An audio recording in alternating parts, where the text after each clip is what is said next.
It's hard to believe that it's been a little over a year since Hyundai first revealed the all-new 5th generation Santa Fe with its bold and boxy design language. This vehicle has been a huge hit for Hyundai, and we've had a chance to spend a full week with the gas-only variant, a 2.5-liter turbo 4-cylinder. However, as you guys know, the industry continues to move very fast into the electrification space, but consumers are really ready for hybrids, and this is where Hyundai is going all in on hybrids, which is why we are standing by the latest version of the Santa Fe. This is a 2025 Santa Fe hybrid. It swaps out the 2.5-liter 4-cylinder turbo for a 1.6-liter turbo engine with a powerful electric motor, giving this thing up to 36 mpg. So the big question I went answered, for those of you who are looking for a 3-row family hauler that isn't quite as bulky or anonymous as some of its rivals, how does the latest 2025 Hyundai Santa Fe hybrid stack up? Stay tuned to find out.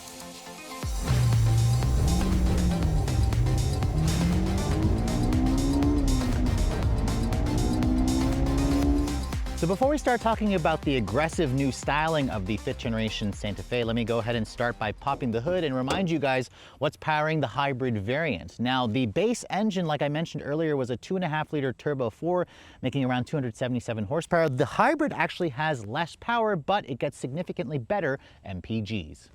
Now, if you guys have seen our review on the new Tucson hybrid, you'll find this powertrain to be pretty familiar. Hyundai's been using it for quite a few years, but they did give it some updates in the most recent years. It combines a 1.6-liter gasoline direct injection turbo 4, making around 178 horsepower and 195 foot-pounds of torque. That's what the gas engine makes on its own. It's assisted by an electric motor that is sandwiched between the 6-speed automatic transmission and, of course, the 1.6-liter engine. The electric motor delivers around 60 horsepower on its own with another 195 foot-pounds of torque. Combined, Hyundai says this total system output is now 231 horsepower and 271 pound-feet of torque. That's around 5 more horsepower and 13 more foot-pounds of torque compared to the previous generation Santa Fe hybrid. You can take your pick between either front-wheel drive or the company's H-Track all-wheel drive system for an extra $1,800 is available on all of the trims. It is actually a mechanical all-wheel drive system with a drive shaft going from the engine to the rear axle, so it's a little bit different versus what Toyota does with their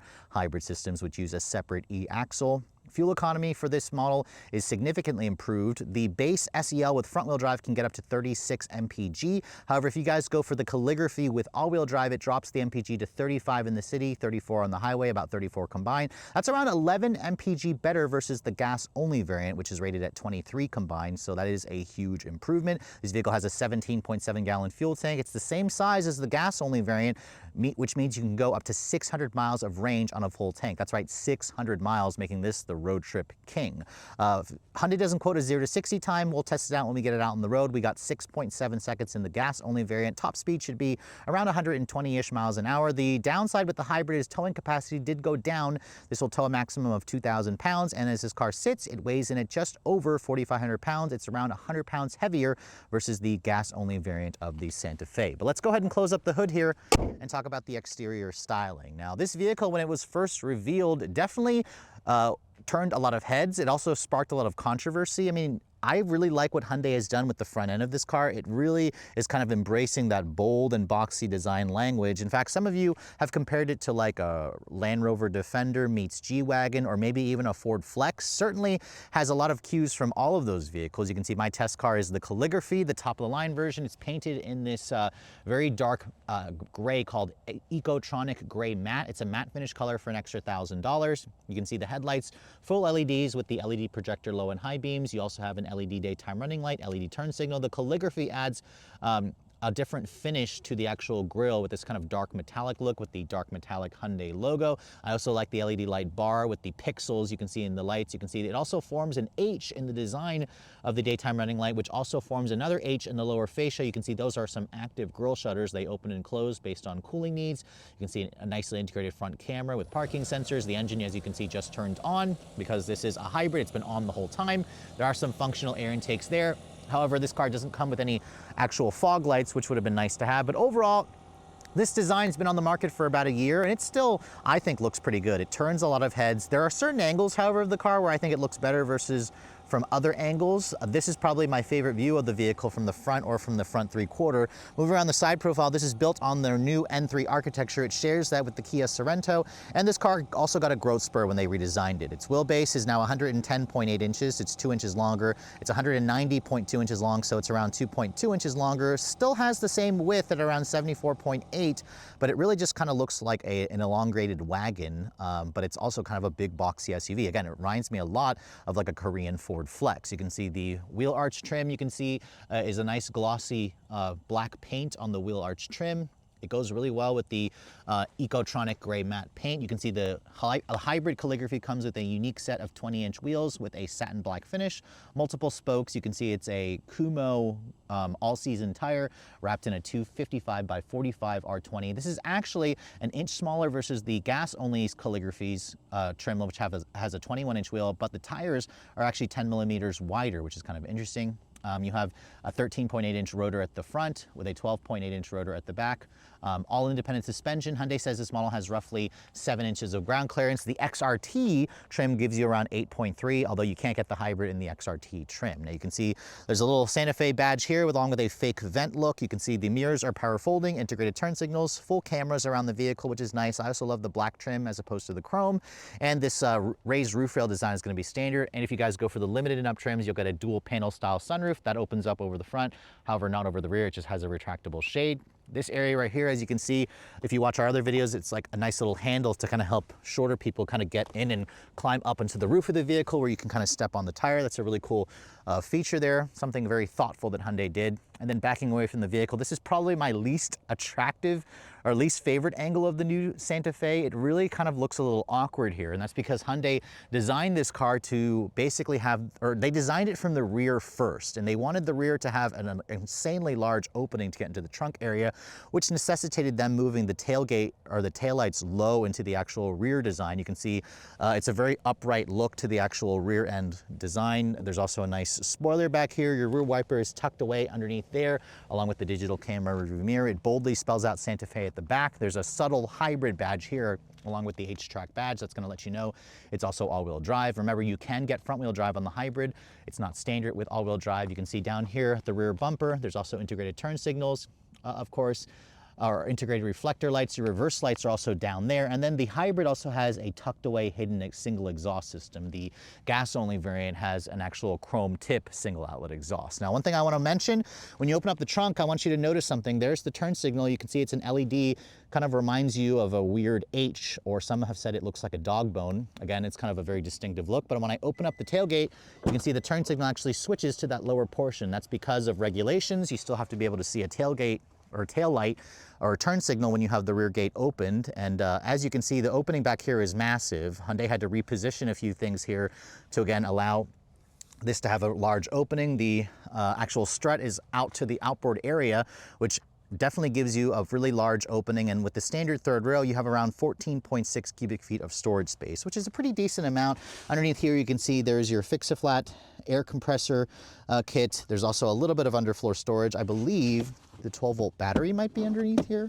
Yes, the 12-volt battery is located back here. That's going to be good for weight distribution. And then if you want, you can basically fold this third row seat down. If you fold down the third row seat, it expands the cargo to just over 40 cubic feet of space, which is a pretty usable amount. It's around 5 cubic feet more versus what you're going to find in something like the Tucson with the third, and that's if you have the third row seat down. If you fold down the second row seat as well, Hyundai says it expands the cargo to around 79.8 cubic feet. The beauty about the hybrid is you actually don't lose any cargo capacity based on or compared to the gas-only variant. Even though this car uses a small 1.49 kilowatt-hour lithium-ion battery pack, Hyundai has done a good job at packaging the battery so you don't have to lose too much in terms of interior space.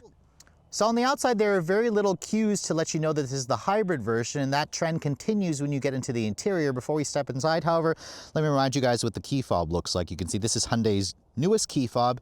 It's a weird looking egg-shaped key with different positioning for the buttons, and that's because if you tilt the key on its side, it reveals the Hyundai logo, which is kind of a clever design touch. I also like the color of the key. You can see there's usual buttons here for lock, unlock, remote start, and then panic. And then on the side here, you can see this is your power liftgate, and this vehicle also has their Smart Park feature where you can move the vehicle forward and back with the key fob if you're standing by it, if you need to get out of a tight parking spot. You can also use your phone as a key through Hyundai's digital key 2 that is available, of course, on the upper trims.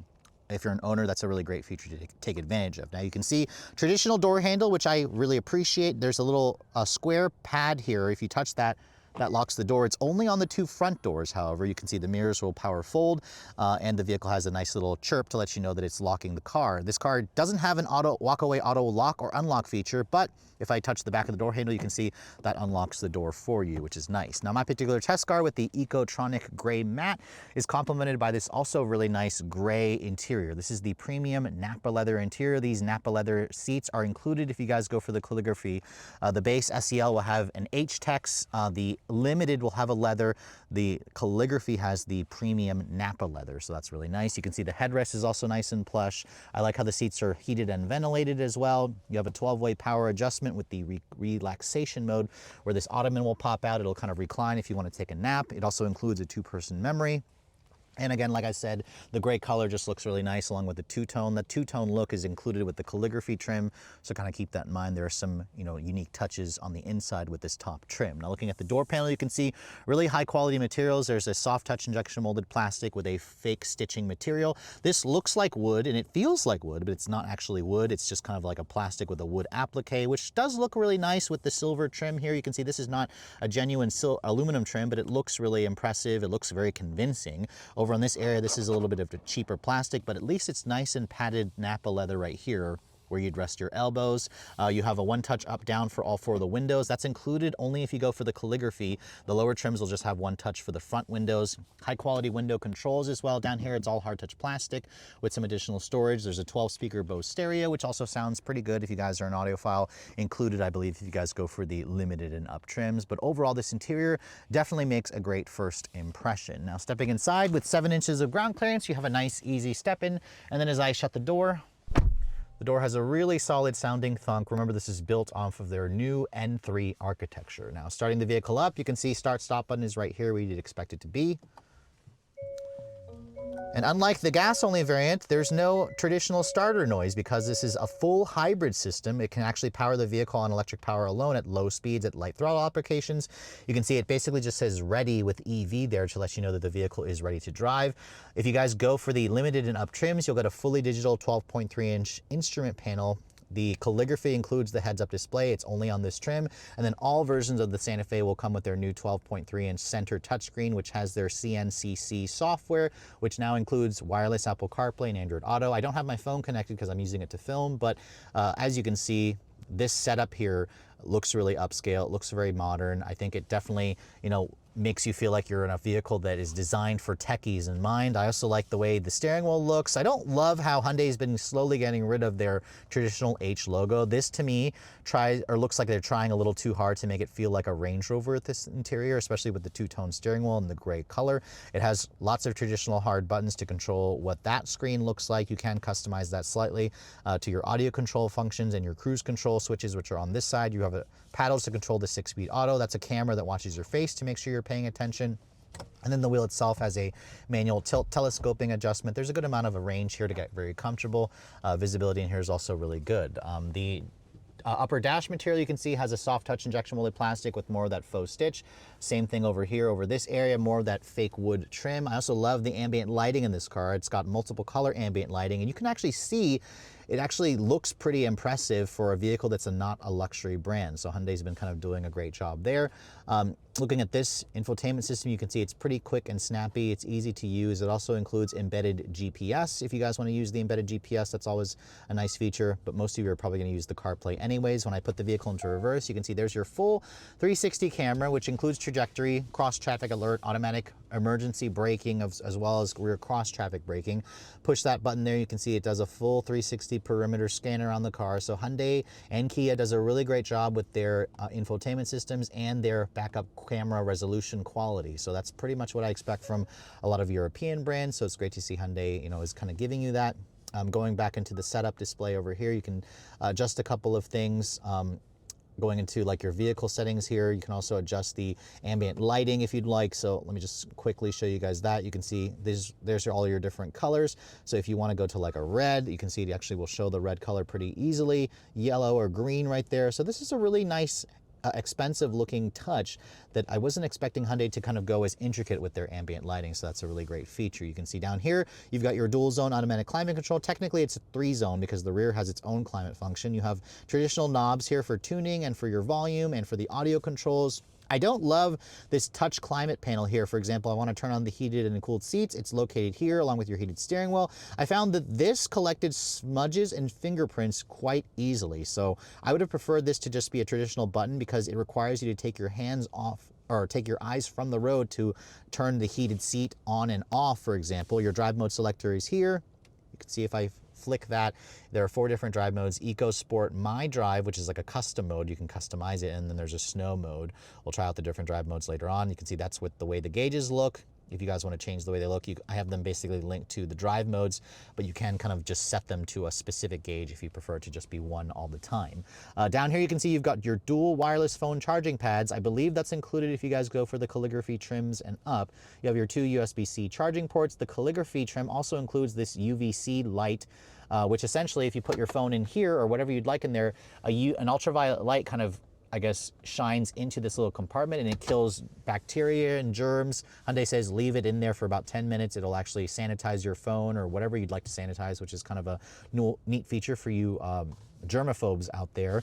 There's a lot of storage underneath here. This area here, I think, should have been padded in leather, but actually I take that back. It is padded in leather, but you just can't feel the stitching or whatnot, but it is nice and padded, which is good if you're gonna hit your knees against this area. This area here is hard touch plastic.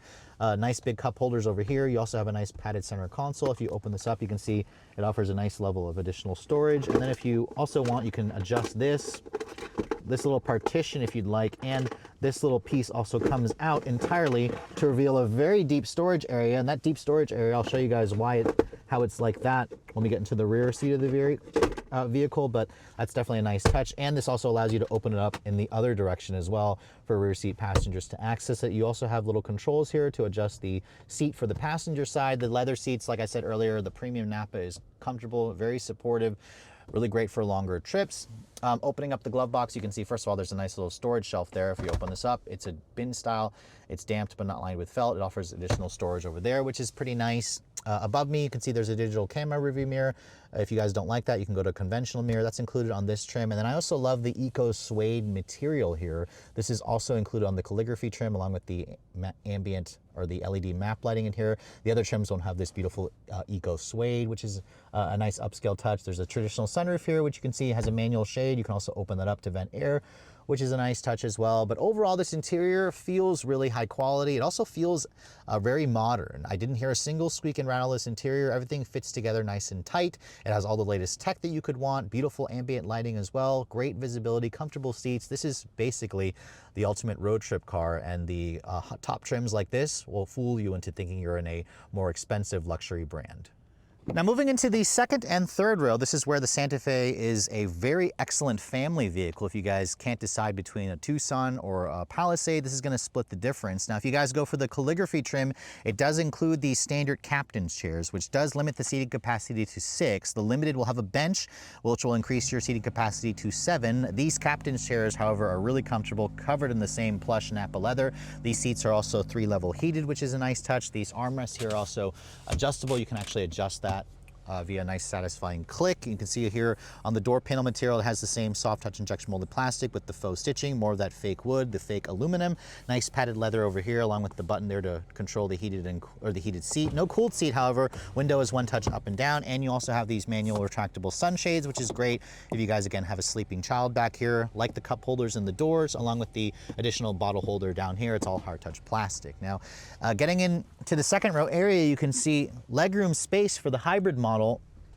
Hyundai says you get around 41.5 inches of legroom back here. That's actually an inch less versus the gas-only variant, so I assume is because of the battery pack that takes up a little bit of space in the floor, but it's still, again, very comfortable. This is my driving position. I have a ton of foot space. I can easily cross my legs and get comfortable back here. And this seat, as you can also see, is a manually sliding forward and back seat. However, there's also, open this back up here, there's also the ability to kind of power recline the seat, which you can also make the seat go up and down. So it's kind of a 6-way adjustable second row seat, which I wasn't expecting in a Santa Fe. That's something I expected in a Palisade. Now you can see this is where you can really appreciate how this opens up from this angle here for rear seat passengers. And you can also see if you open that out, this slides out to reveal a nice little storage area. That's why there is like that little shelf in there, which as you can see, the shelf still allows you to kind of put stuff in there without having to move your items down here. So this is a nice little touch that I appreciate. There's two USB-C charging ports. If you're looking for the rear seat air vents, they're located here on the B pillars here on both sides. You also have some hooks over here. You have two storage cubbies. And then these seats, like I said, they're very comfortable and supportive. Adjustable headrest. The heated function works well, although no cooled second row seats. That's something you get in the Palisade, not the Santa Fe. The ambient light strip does continue into the second row, which is a really nice touch. But overall, this is basically as comfortable as the front seat area. Now, hopping into the third row, this is where the new Santa Fe is actually not terrible. To access the third row with the captain's chair, as you push this button here, you can see the seat will slide forward via like a hydraulic assist, and then this will kind of tilt forward as well. And then you have to push it forward to get the full, opening to get into the second or the third row. And as you can see, the vehicle is not wide enough to accommodate 3 people across. That's what the Palisade is for. But getting back here, as you can see, I'll go ahead and I'll crawl my butt over to this side. This is with the seat all the way back. And I have to say, for somebody like my height, 5'7", I'm actually quite surprised with the space. Now, obviously, the floor is kind of high. My knees are almost in my face, but my knees are also just barely grazing this. So I can sit back here. Hyundai says you have around 30 inches of legroom back here, and I suspect that 30 inches is if you ask this passenger to move the seat forward slightly. But this is also not terrible. You can see there's a USB-C charging port here. There's an actual power outlet. There's a rear seat air vent here, along with your rear seat climate control. The actual dial to control the airflow is located back here, which I wasn't expecting to find back here. On the other side, you can see cup holders, hard touch plastic, USB-C. There's a nice square size window here to let you have a view out of the third row area. And for those of you who get a little car sick, you can see above me, there's also a big glass roof going over the second row. This also has a retractable shade, but you can't close it from back here. You have to ask the front seat driver area or the passenger to open and close this shade. In terms of the headroom space, this vehicle, as you can see, offers a ton of headroom because of this little carve out here. There's like a solid 3 inches of additional headroom for somebody my height. And then, like I said earlier, you can't sit 3 people across, but this third row seat is certainly usable for kids or average size adults. So it's kind of nice that Hyundai gives this to you in a pinch, because you typically don't find a vehicle with 3 rows in the mid-size crossover SUV segment. So here we are back behind the wheel of the all-new 5th generation Hyundai Santa Fe. However, compared to the one that we had about 6 months ago, this is the hotly anticipated hybrid powertrain. And you know what? For an extra $1,000 that Hyundai charges you to go electrified and to get essentially 10 to 11 mpg better, it's a pretty sweet deal. And I think this is probably the powertrain that most people are going to go with, even though this model has about 46 less horsepower compared to the 2.5 turbo that we tested earlier this summer. This 1.6-liter hybrid gas engine essentially makes around 231 horsepower, 271 pound-feet of torque. It's the same powertrain that we tested out in the Hyundai Tucson hybrid about a month or so ago, although the Santa Fe is around 500 pounds heavier and it has the same power. So I'm anticipating this car to be a lot slower versus the Tucson hybrid that we tested on our usual stretch, which did 0 to 60 in 6.7 seconds. The gas-only Santa Fe with its 2.5 turbo did it also in 6.7 seconds. Now this model, I'm gonna probably say is gonna be closer to 8 seconds. I'm not really having too many high hopes for it, but we're getting up to our usual stretch of road here. We have the vehicle in sport mode. I'm gonna switch the stability control into the less restrictive setting, and let's go ahead and see what we can get. Brake torquing, it doesn't really help, so we'll just floor it and see what kind of acceleration number we get.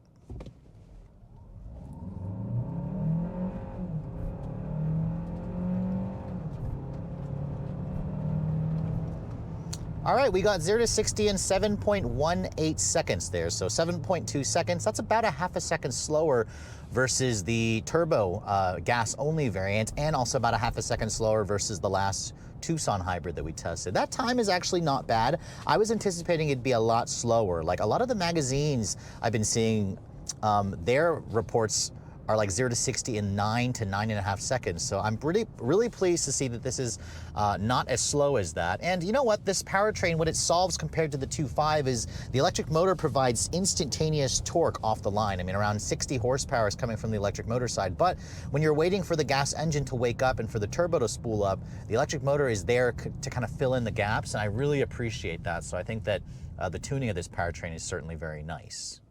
We'll try another run here. Electric side, but then like at around 2,000, it really wakes up. Conventional 6-speed auto, so you actually have shifting, which is strange in a hybrid, but 7.7 seconds there. That's with it more going slightly uphill. So again, in the real world, you're probably going to be looking at around the mid to high 7-second range for the hybrid model. What I don't love about this powertrain is how slow shifting the 6-speed auto and the 1.6-liter turbo. Never really liked that engine in other Hyundai products. In this car, it still makes itself very well known. It's a very thrashy sounding engine that sends lots of vibrations back through the shifter or back through the steering wheel and through the pedals. So that kind of just makes the car feel like an economy compact car, like an unrefined car. But when I put my foot down here, you can see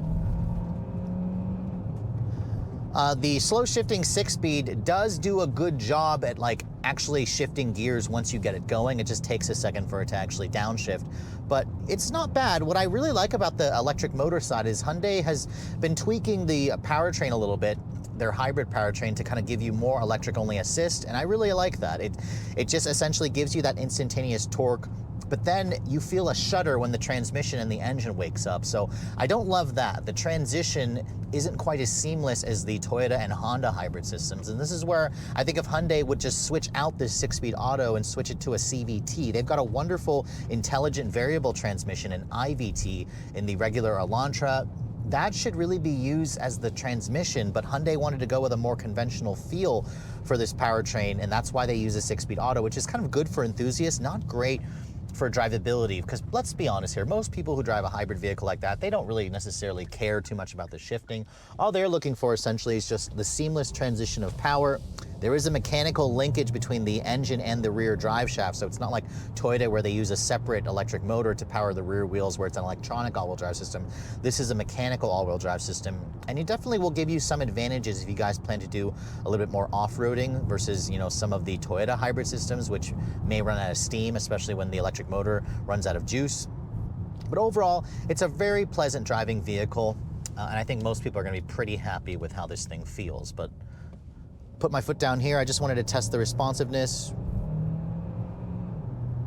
You know, there are times where I think this engine actually sounds okay, and then there are other times where I think it sounds really, really cheap. So I'm not entirely sure what to think of it there. I think maybe Hyundai could consider adding a little bit more sound deadening materials, just make it feel like a smoother engine, especially when you're driving at lower speeds. But the vehicle does have the ability to drive on electric power alone. Again, the 6-speed has just so like wide spacing of the ratios. That's why you're constantly hearing the engine rev a little bit too much. But let's switch the drive mode here into the My Drive mode. This is where I've set the engine and powertrain responses to be in like a smart adaptive setting. The steering is in a comfort setting as well. The vehicle itself has an all-independent suspension, and the ride quality in the Santa Fe is really good. These have a smaller, the hybrid Calligraphy has a smaller 20-inch wheel and a wider 255 width tire.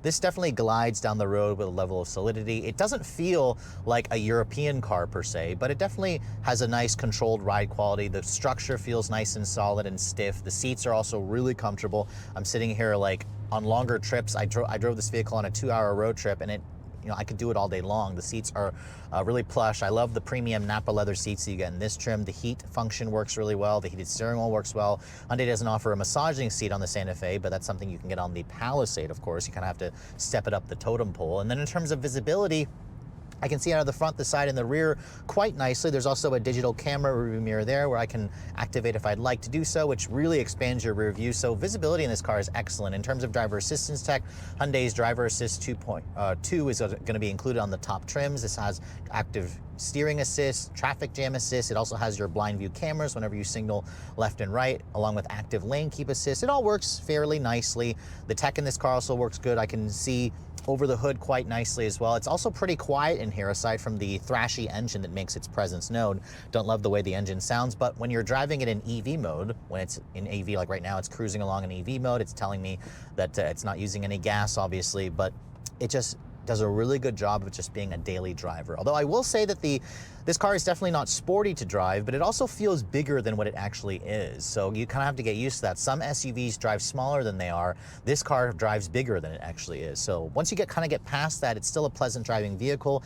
And then of course the fuel efficiency. That's the big question with the hybrid model. And this is where Hyundai's done a good job. The regular gas only variant, I averaged around 18 mpg in the city, 29 on the highway. It was good highway mpg. However, this model will easily do about 33 mpg in the city. So big improvement in the city. If you drive primarily in stop and go traffic, you're going to want to go for the hybrid. However, in the highway, I was driving this vehicle in pure highway at 75 to 80 miles an hour, and this thing was only getting around 28 mpg. So it's actually 1 mpg less on the highway than the gas only variant, but almost twice the mpg on the city, in the city with stop and go because of the electric only.